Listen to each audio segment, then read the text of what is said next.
My name is Katrina Vela and I will be playing the part of Nastya in Maxim Gorky's Lower Depths. I'm Eliezer Dublin and I will be playing the part of Luca from the play The Lower Depths by Maxim Gorky. I'm Claire Bonello. I'm going to play the part of Nina from The Seeker by Anton Chekhov. My name is Stephanie Gregg. I'm going to play the part of Titania from the play Midsummer Night's Dream by William Shakespeare. My name is Daniel Gregg. I will be playing the part of Puck from the play Midsummer Night's Dream from William Shakespeare. I'm Georgia Spiteri and I will be playing the part of Queen Margaret from Richard III by William Shakespeare.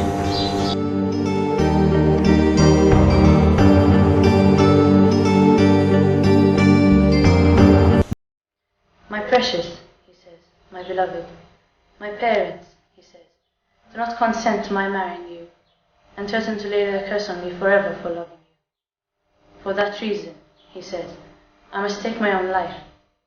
And there he has that big revolver with all them 10 bullets in it. Farewell, he says, I can't go on living in this world without you. And I says to him, my adored friend, my Raoul. Shut up, you scum, you homeless pups, as though you could understand love, true love. I've known it, true love. You're a nobody, as used to drink coffee in bed. I don't want to go on, once they don't believe me and laugh at me. And I says to him, joy of my life, son of my soul, nor can I go on living in this world without you, because I love you with all my soul, and will go on loving you until this heart stops beating in this breast. But don't end your life, which your parents need so bad, since you're all the joy they've got. Throw me over, I'm worthless. Better my life should wear away with pining for you. I'm worthless. Let me go to my ruin. It's all the same. There's nothing left for me. Nothing left. Nothing left. You lost soul, you emptiness, where's your heart? Believe me, Grandad, I swear it was like that. Everything I said. He was a student, a Frenchman. They called him Gaston. He had a black beard and wore patent leather boots. And how he loved me. How he loved me.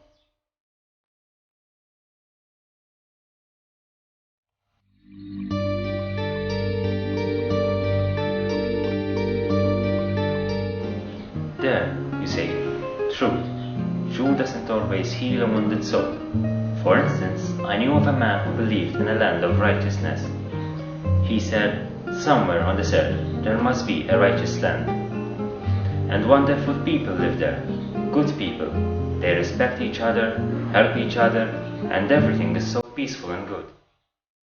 And so that man was always searching for this land of righteousness, who was poor and lived miserably, and when things got to be so bad with him that it seemed there was nothing else to do except to lie down and die, he'd never lost heart, but he'd just smile and say, never mind, I can stand it a little while longer, and I'll be done with this life, and I'll go and search for the righteous land. It was his one happiness, the thought of that land, and then to this place, in Siberia.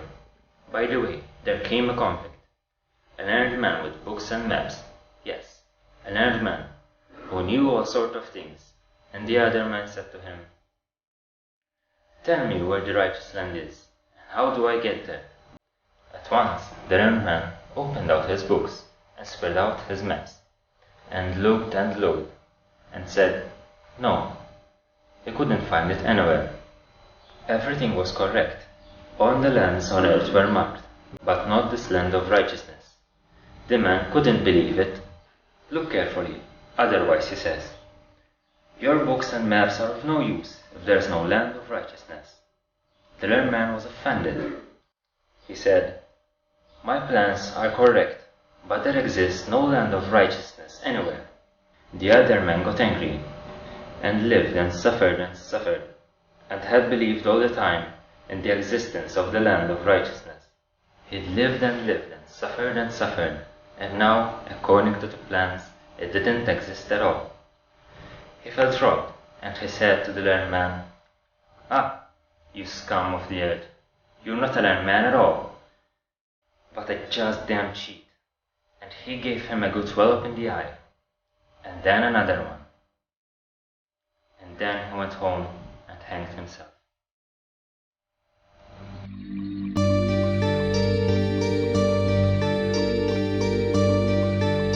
Why do you say you kiss the ground I walk on? I should be destroyed. I'm so tired. If only I could rest. Rest. I am the seagull. No, that's not it. I am an actress. Yes. So he's here too. Yes, of course. It doesn't matter. He would always laugh at my dreams. And little by little, I stopped believing too. Then, on top of everything, came the strain of love, the jealousy, the anxiety for my baby. I became petty and superficial. My acting lost all focus. I didn't know what to do with my hands. I couldn't stand on stage. I couldn't control my voice. You can't imagine what it feels like when you know you're acting badly. I am the seagull. No, that's not it. Do you remember you shot a seagull?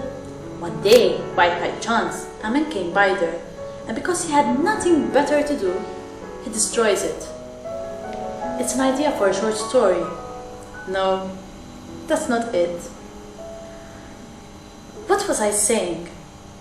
About theatre. I'm not like that anymore. I'm a real actress. I act with joy, with rapture. On stage it's as if I'm intoxicated. I perform magnificently, and since I've arrived here, I keep walking and thinking and feeling that my spiritual strength is growing. Now I know, Kostya, now I understand that in our calling, whether it's acting or writing, the essential thing, what really matters is not the fame, not the glory, none of those things I used to dream of, it's knowing how to endure. I have faith, and I don't hurt anymore. And when I think of my vocation, I stop fearing life.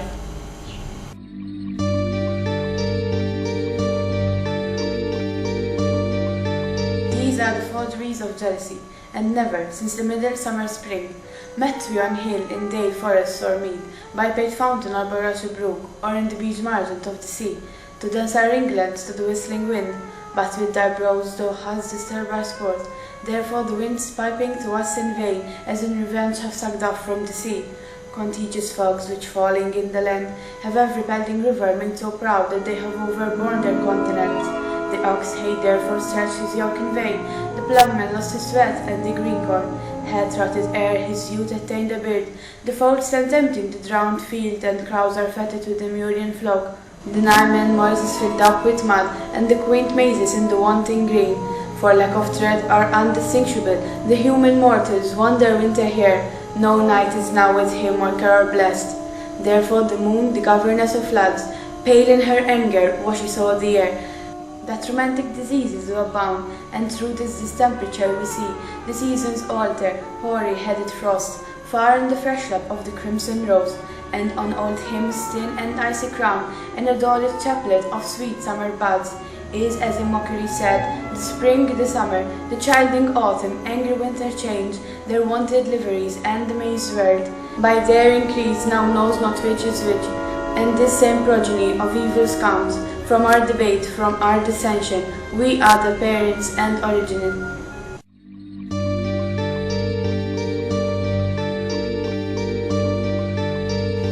My mistress with the monster is in love, near to her close and consecrated bower, when she was in her dull and sleeping hour. A crew of betches, rude mechanicals, that work for bread upon Athenia's doors, were met together to rehearse a prayer, intended for great Jesus' nuptial day. The shallowest thick skin of the barren sort, who Pyramus presented in their sport, forsook his scene and entered in a break. When I did him a disadvantage take, and as his knoll I fixed on his head, and in his tisbe must he answered, and forth my mimic comes when they him spy, as wild geese that the creeping foal awry, or russet-petted calves, many in sort, rising and cawing at the gun's report, separate themselves as they madly sweep the sky, so at his side away his fellows fly, and at our stem here over and over one falls. For briars and thorns at their appearance snatch, some sleeves, some heads from yielders all. Things catch.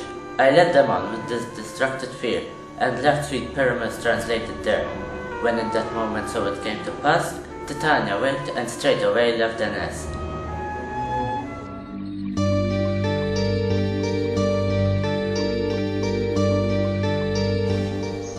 What? Were you smelling all before I came, ready to catch each other by the throat, and turn you all your hatred now on me?